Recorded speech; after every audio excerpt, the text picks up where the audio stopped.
Per il femminicidio di Alessandra Matteuzzi, 56 anni, uccisa nella serata di martedì scorso, 23 agosto, a martellate nel cortile condominiale di uno stabile in periferia a Bologna, è stato arrestato l'ex compagno Giovanni Padovani, 27 anni, calciatore della San Cataldese, club siciliano che milita nel girone I del campionato nazionale di Serie D.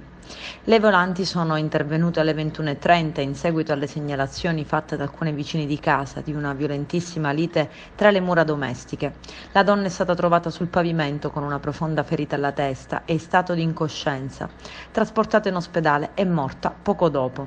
Sul posto era presente anche l'aggressore, arrestato per omicidio aggravato su disposizione della Procura della Repubblica. Già il mese scorso Alessandra Matteuzzi, per tutti Sandra, rappresentante di vendita per uno showroom di abbigliamento, aveva presentato denuncia contro l'ex compagno, dal quale si era lasciata da qualche mese. Giovanni Padovani, classe 1995, che aveva già un divieto di avvicinamento, è un calciatore che fa anche il modello e ha da sempre la passione per lo spettacolo, originario di Senigallia.